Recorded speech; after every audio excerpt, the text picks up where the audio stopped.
Welcome to our YouTube channel, Mama Chow Spicy Wonton. Don't forget to like and subscribe. This is episode 13, and we are going back in time. This is now, we're going to, keep moving back and forwards, different time, decades. This is now 1950s era, and Mama Chow's experience with um, communist China and their political campaigns. You can call them campaigns, propaganda, or vehicle for dissent, basically trying to dilute potential opposition. In particular, we're going to look at two movements. One is called Sanfan Wufan, and the second one is called the Great Leap Forward. And now most people are familiar with the Great Leap Forward. That's pretty famous and throughout China's history. Sanfan Wufan is a little bit more of a unique movement, you can say, because it was unique to really the Shanghai region area.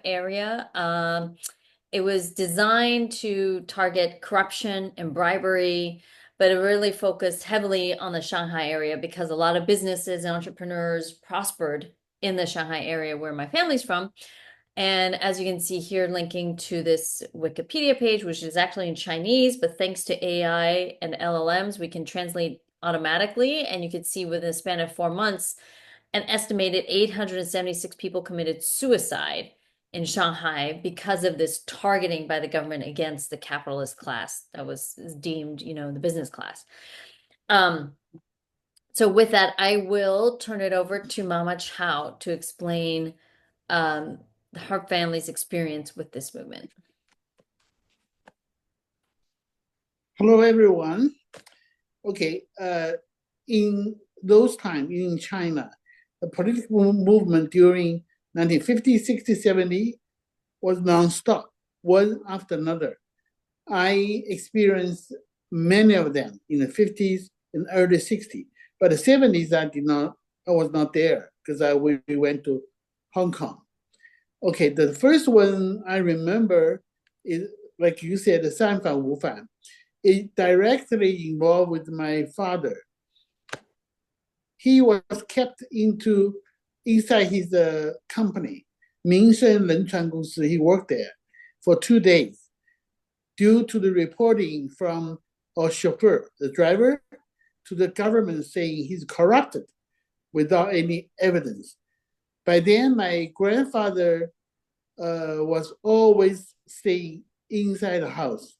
He seldom go out. Inside the house and reading and writing. Since my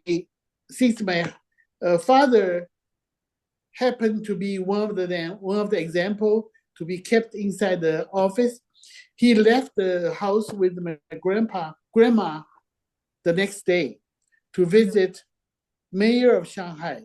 So this picture, just before you talk about the mayor, this picture is what they did to some of those that were targeted under this sort of anti-bribery corruption allegation, Sanfan Wufan, which my grandfather was also targeted under this campaign. Fortunately, he didn't have to wear this kind of humiliating and disgraceful sign showing that he was, targeted by the government, right? Mama Chow, he didn't have to do Yeah, no. He just kept into the one room, asked him to confess. He's nothing to confess. right. Because So it was a lie. It was all fake. It was lie. Okay. So after my grandfather and grandmother visit the mayor of Shanghai, Chen Yi, he was released right away. Then very next day, maybe my grandfather has some connection with the mayor. There's no evidence. They have to release him. So that's the one of the political movement I remember directly related to my family member. The next one. And this is the mayor that you're talking about, Chen Yi, who also was a Sichuanese official, and that's probably how, your grandfather knew him, perhaps the Sichuan ties. So he helped basically to get your father out of a pickle where he was stuck inside a shipping company because they were trying to force him to confess something that was a lie, basically, about being. Yeah, So, so the grandfather came to the rescue again. yeah, because he is still our big umbrella, protect the whole family, right? And this is the first one. These things happen in uh, early, 1951. Yeah. yeah, early 50s. The Yeah. next one is the later 50s. And you said earlier too that during that period, Sanfan Wufan, you also heard that your father's friends committed suicide Yeah, or yeah, yeah, multiple people, yeah, more than one people. yeah. They jumped to the hotel, jumped Yeah. down. I mean, So if they're forcing you to stop to do your business, I mean, how can you how can you make a living, right? It's kind of going to be it's going to be a little difficult. So, unfortunately, as we saw from that Wikipedia page, there are also estimated over 800 people that did commit suicide in the span of just 4 months in Shanghai. But the second one is about the Great Leap Forward, and this one is, famous in Chinese history. Just to give some context here, this is from roughly 19, 58 to 62. I know Mama Chow is saying this happened maybe around 1956, but generally in that time frame, this is when Mao, the peasant ruler, nowadays we have a senior official in the US government that still thinks of Chinese as peasants. Back then, they were peasants, literally. A lot of, including Mao, who came from a rural background, but he wanted to reindustrialize the country, right? And so one of his genius ideas was because at the time there was a steel shortage. This is how much, things change over time, decades. Now there's a steel surplus. China's making too much steel, flooding the markets with steel. Back then, there was a steel shortage. So his brilliant idea was, okay, we don't have steel, we'll make our own steel. This is yeah, this is the classical Chinese hustling method. And what was the hustle method? They were going to create it in the backyard. I mean, you think this is a on joke. my house. Not, this is not a joke. Yeah, not just any backyard, in your backyard, right? In your own house.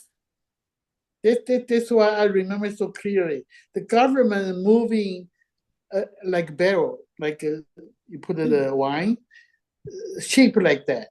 It's like cement. Looks Yeah. like a cement. They move into a backyard by government order. There's nothing you can say no. If they want to move in anything, okay, It looks something like this ugly thing. They just dumped it in your yard. I mean, you had a pretty nice house. You guys were living in the British settlement area, kind of a nice house. You had a garden, whatever. They just plopped it right in your yard. Was it inside your garden? Outside your garden? I don't know. Was it? inside the garden. Oh, so they just ruined the garden. They just like threw it Yeah, on top of the garden. yeah. They just dumped it there. The thing we have to do, like 老百姓 Mhm. or Chinese people, Yeah. local people have to do. You have to throw something in there to melt down. So the government coming to take down our beautiful garden door design, metal door, Yeah. just through to the barrel.